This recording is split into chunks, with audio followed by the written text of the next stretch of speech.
magkukulo talaga ang mga dugo nyo ho dito sa mga ito, mga kababayan. Ngayon ho, yung talagang pilit nilang binabakbakan at pilit nilang pinagtutulungan na si Commodore Tariela. Katulong ho yung mga DDS para ipalaganap na tama si Marcoleta. O ayan, may hamon kay Rodante Marcoleta. May pag-aya, no? May imbitasyon. Nang sinasabi niya dito, sabi? Hello ulit, nag-change account. Ang likot nito sa Gedli, Si Ma'am, no? Si Ma'am Neng Gigi, ang likot sa Gedli. Eto si Jay Tariela. Let us give Senator Marcoleta a chance, no? I am sure that he is truly a patriotic public servant who can stand for our rights in the West Philippine Sea. Tingin ko hindi magbabago yung dalawa na yan, yung mag-ama na yan. Kung sa Diskaya nga, pinipilit, pinagpipilitan na maging state witness Tapos kapag kasulian na ng pera, nagagalit na, hindi obra dito pa ho kaya. Natingin ko, totoo, yung sinasabi nung anak ni Juan Ponce Enrile na may mga tao o may mga Pilipino na binabayaran ng China para kumalaban mismo sa ating gobyerno. Dito pa kaya, kung sakaling totoo yun. Siyempre, sino mas malaki magbayad sa dalawa kung sakali, no? Kung totoo lang ho, mga bossing, di ba? Sino malaking magbayad kung nagbabayad itong dalawa na to? Diskaya o China? Hindi babali yan kung may ganung usapan. Di ba?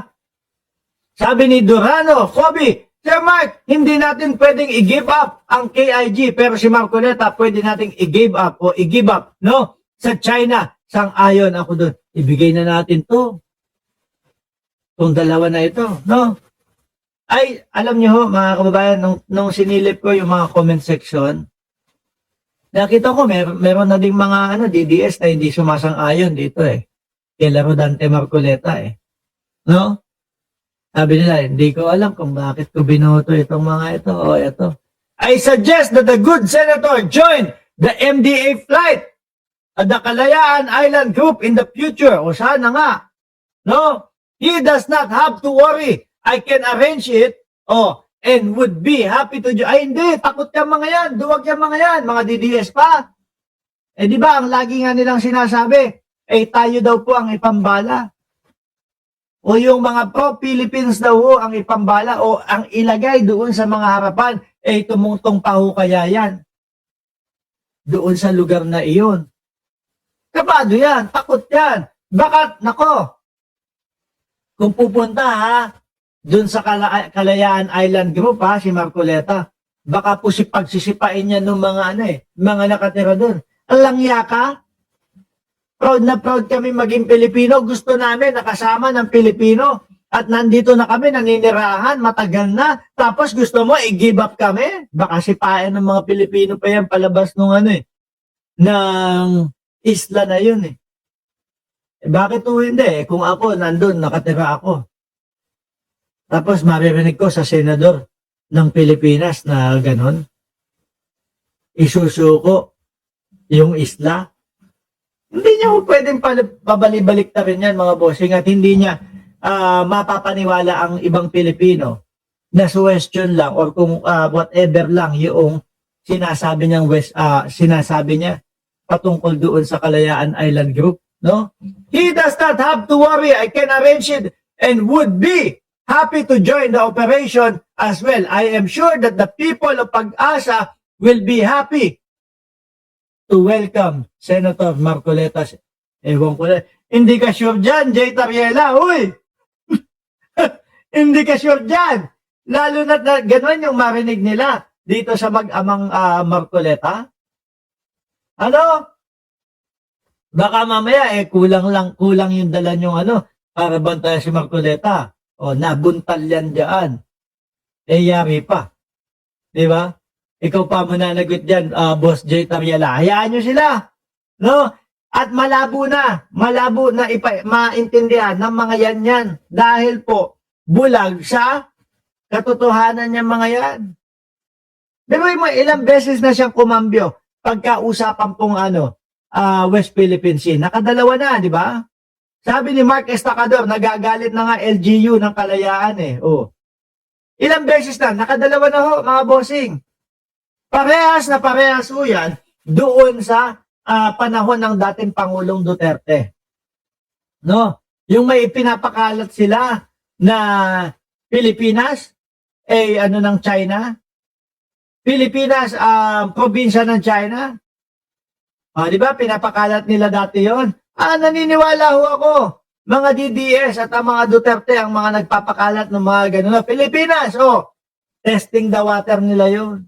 Yung kay Marcoleta, there is no such as West Philippine Sea. Testing the water din nila yon. Tingnan natin kung ano sasabihin ng mga Pilipino. Dito sa susubukan kong sasabihin na there is no such as West Philippine Sea. Nag-alsa, nagalit, nabwisit, nainis kay Marcoleta, yung tao. Kaya kumambyo, pangalan lang naman po ang ibig kong sabihin doon. 'Di ba? Biglang atras. Ngayon, eto naman. I-give up. Ano ibig sabihin na i-give up? Issue ko. Tapos doon sa Net 25, nagbobolahan sila nung mga kasama niyang mga uto-uto. Na daw, di ba Sen, ang sinasabi mo lang daw, question na lang, mahilig sa laban bawi. Yan yung mga pagsubok at sinusubukan nilang mga Pilipino kung kakagat ba. Merong mga kumakagat. Sino po? Mga DDS. Sila ho. Mga nag-uutuan. Sabi nung kaibigan ko na si Paulo Saison, gawing probinsya ng China ang Tarlac at ang Davao. Ewan ko dyan sa mga yan. No? Tingin ko naman, lalo na sa Davao. Lalo na sa Davao, aalma din yung mga taga Davao dyan eh. Hindi papayag, hindi papalag eh. Kasi hindi naman nila kayang sabihin at hindi naman pwedeng, hindi naman makatotohanan na puro lang po yun. Puro lang po mga Duterte ang Davao. Ang lawak po ng Davao. At naniniwala ho ako, mga kababayan, na merong mga taga Davao na ayaw din sa kanila. Di ba? Meron nga akong, may kilala akong vlogger. Hindi ko yung papangalanan, ha?